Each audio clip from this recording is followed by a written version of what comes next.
Dalam satu hadis lagi, di mana Nabi menyatakan, "Sumu kasihu."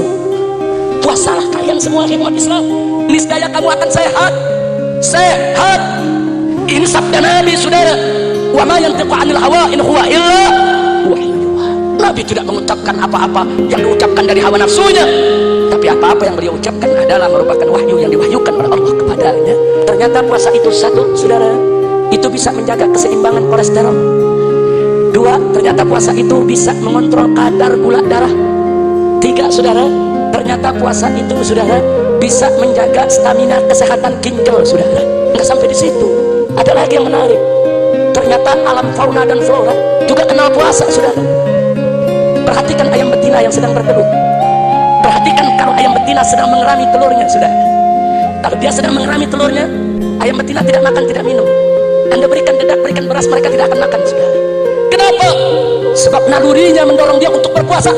Dengan dia berpuasa, suhu badannya akan meningkat, saudara.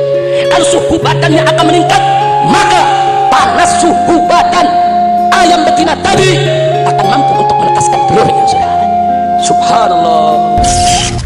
Subhanallah walhamdulillah wa la ilaha illallah. Ibail kiram, kita sama tahu pada malam hari ini, alhamdulillah, kita masih ada di bulan yang penuh rahmat dan barakah, yaitu bulan Ramadan yang mulia. Bulan Ramadan ini merupakan bulan samudra hikmah. Ini bulan yang merupakan lautan daripada keberkahan yang dilimpahkan oleh Allah subhanahu wa ta'ala kepada hamba-hambanya yang beriman. Karena itu saya tidak ingin menyia-nyiakan kesempatan pada malam hari ini. Saya ingin mengajak semua saudara-saudara saya kaum muslimin, yaitu untuk bisa lebih menyelami makna berpuasa di bulan Ramadan yang kita laksanakan setiap tahun ini. Saudara, setidaknya dalam ibadah puasa Ramadan yang kita laksanakan setiap tahun ini ada 5 rahasia yang luar biasa, yang kalau kelima rahasia ini yaitu kita pahami, kita hayati, dan kita ambil pelajaran daripadanya, maka akan mengantarkan kita untuk senantiasa mengagungkan Allah, untuk senantiasa menjunjung tinggi syariat Nabi Muhammad sallallahu alaihi wasallam.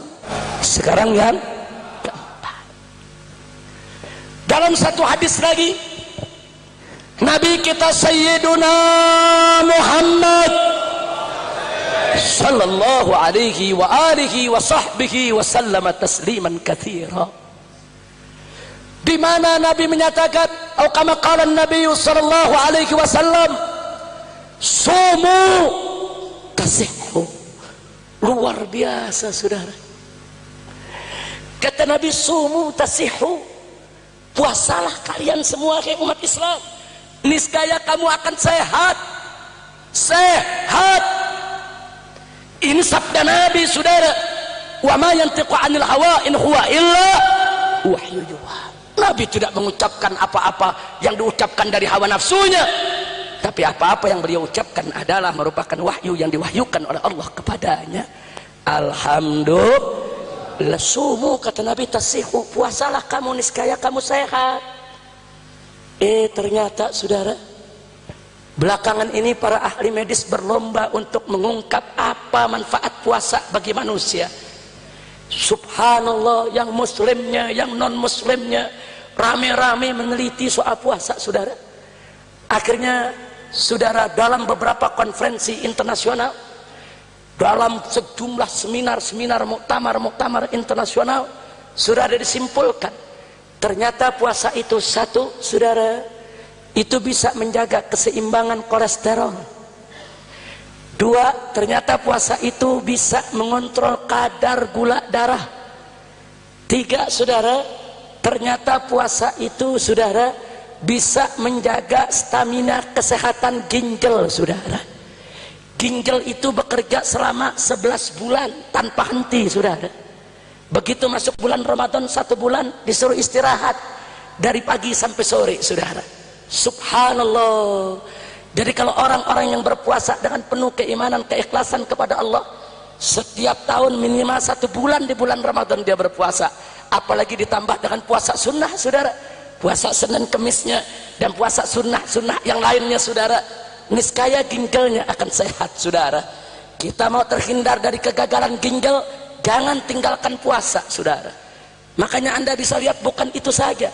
Anda kalau ingin dioperasi oleh dokter, operasi besar, dokter suruh puasa dulu, saudara. Kalau Anda tidak puasa, nggak berani dokter melakukan operasi besar, saudara. Nggak berani. Sebab kalau tanpa puasa tiba-tiba dilakukan operasi besar, itu darah bisa terpancar, saudara. Darah bisa terpancur, darah tidak bisa terkendali, bisa terjadi pendarahan. Orang yang dioperasi bisa kehabisan darah, bisa mati karenanya. Dan kalau ada orang coba-coba membedah daripada pasiennya tanpa diminta berpuasa, kecuali dalam keadaan sangat darurat, kecelakaan, saudara, itu dianggap, saudara, malah praktek. Itu dokter bisa kena sanksi oleh negara. Luar biasa. Puasa enggak sampai di situ. Jangankan untuk melakukan operasi, untuk memeriksa darah di laboratorium agar hasilnya lebih akurat, kita disuruh puasa, saudara. Disuruh puasa 10 jam.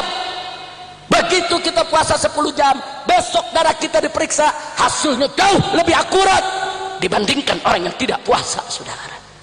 Enggak sampai di situ. Ada lagi yang menarik. Ternyata alam fauna dan flora juga kenal puasa, saudara. Perhatikan ayam betina yang sedang bertelur. Perhatikan kalau ayam betina sedang mengerami telurnya, saudara. Kalau dia sedang mengerami telurnya, ayam betina tidak makan, tidak minum. Anda berikan dedak, berikan beras, mereka tidak akan makan, saudara. Kenapa? Sebab nalurinya mendorong dia untuk berpuasa. Dengan dia berpuasa, suhu badannya akan meningkat, saudara. Kalau suhu badannya akan meningkat, maka panas suhu badan ayam betina tadi akan mampu untuk menetaskan telurnya, saudara. Subhanallah. Ternyata ayam mau cetak generasi penerus puasa. Subhanallah, saudara. Luar biasa.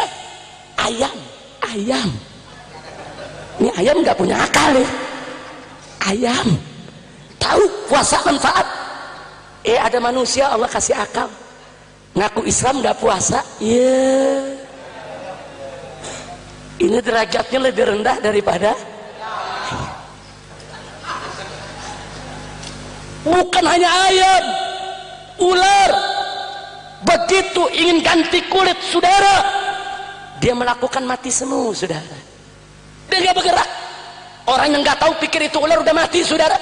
Tidak, dia tidak melakukan aktivitas, dia tidak makan, dia tidak minum. Kenapa? Supaya panas suhu tubuhnya naik.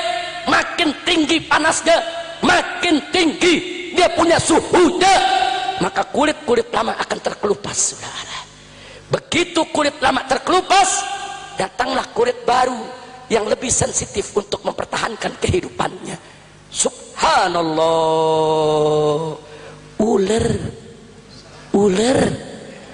Ular tahu mau dapat baju baru puasa dulu.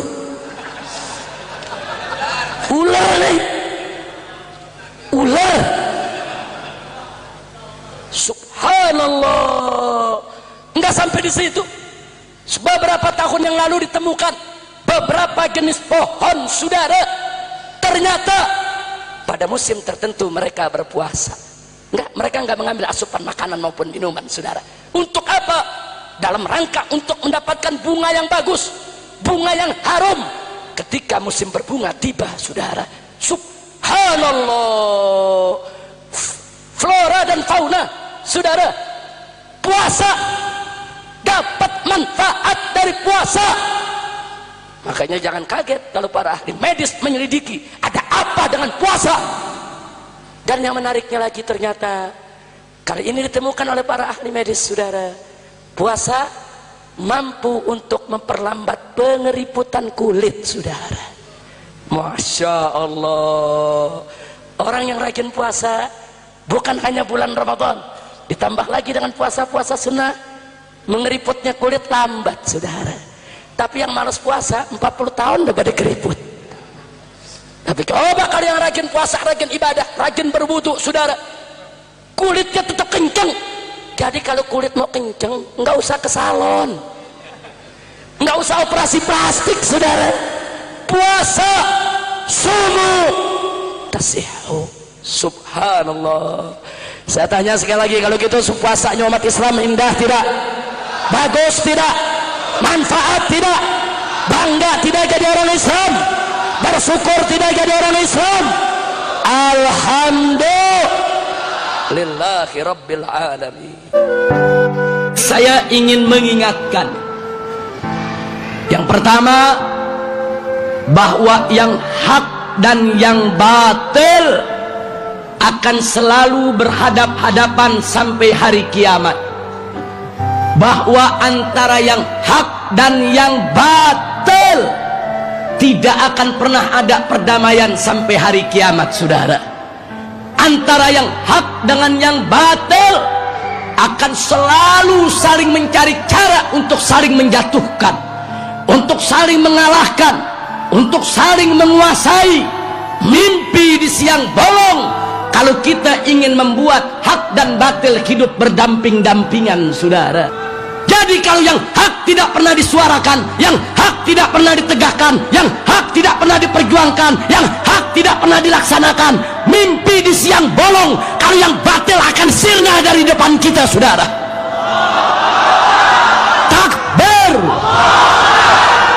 Oh, ada yang mengatakan, Habib, kami sibuk dengan sholat malam, tidak punya waktu perang melawan kebatilan. Pertanyaan saya, apakah sholat malamnya lebih hebat dari sholat malam Nabi? Habib, kami sibuk dengan puasa setiap hari, sehingga kami tidak punya waktu untuk turun ke jalan perang melawan kebatilan. Saya mau tanya, apa puasanya lebih bagus dari puasanya Nabi? Habib, kami sibuk dengan zikir, dengan wirid, dengan hizib. Kami nggak punya waktu untuk menyuarakan melawan kebatilan. Apakah zikirnya lebih banyak dari zikirnya Nabi? Apakah wiridnya lebih hebat dari wiridnya Nabi?